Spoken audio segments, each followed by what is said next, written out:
This is a chainsaw, gasoline, steel, and a famous appetite for accidents.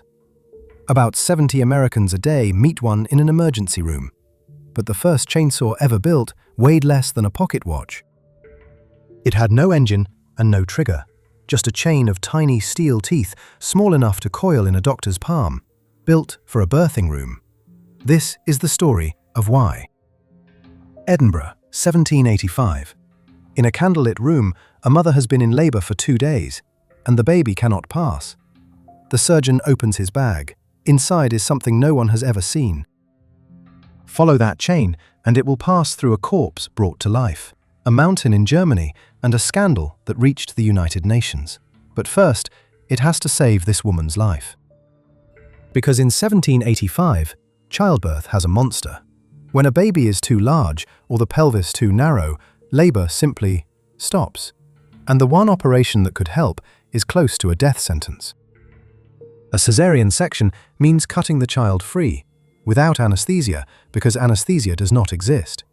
Without antiseptics, because no one yet knows infection rides on a surgeon's hands. Most mothers do not survive it.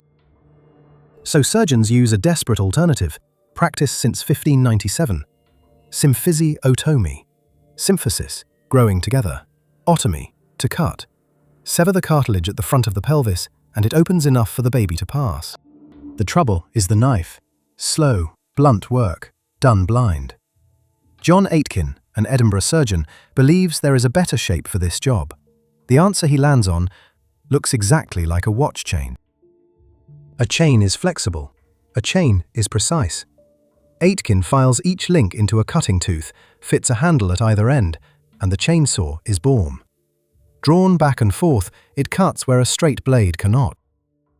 He is proud enough to publish it. The chainsaw appears as an engraving in his 1785 textbook, Principles of Midwifery. He proves it in his dissecting room, on the dead, before ever touching the living. And he is not the only Scot with the idea. 40 miles west, Glasgow's professor of anatomy, James Jeffrey, claims he invented the chainsaw independently, for sawing out diseased joints. History gives them joint credit. But Jeffrey is about to become famous for something far stranger. November 1818. The same year, a novel called Frankenstein is published. Jeffrey stands in a packed Glasgow theatre beside the body of an executed murderer and connects it to a battery. The corpse's hand moves. The fingers twitch. Students, doctors, gentlemen of Glasgow, watch a dead man move.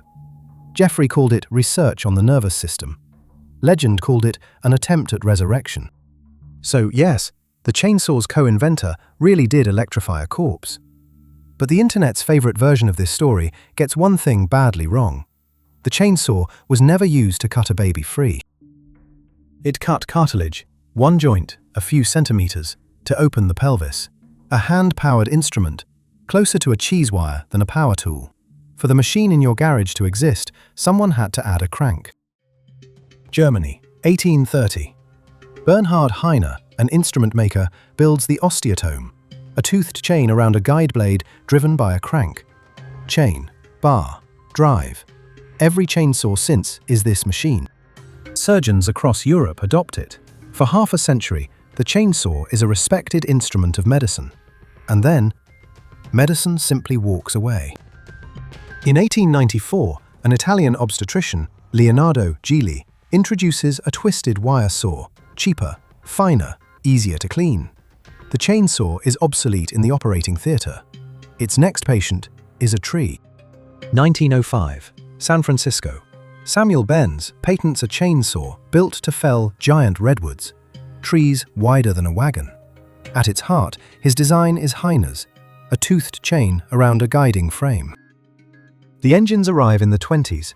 Andrea Steele's electric saw in 1926, 116 pounds, a machine for 2 men. Emil Lerp's gasoline model the next year, tested on a German mountain called Dolmar.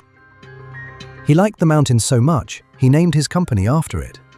Forests fell to the descendants of a surgical instrument, and the birthing room origin faded into a fun fact. Except the operation itself did not fade.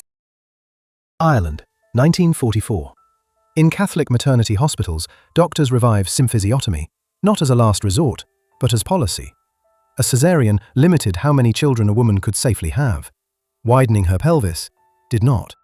Over 4 decades, roughly 1,500 women and girls had their pelvises deliberately unhinged. Most never told what was being done to them. Many woke unable to walk. Some never fully walked again. The last case was 1987. In 2014, the United Nations Human Rights Committee found the practice could amount to cruel, inhuman, and degrading treatment.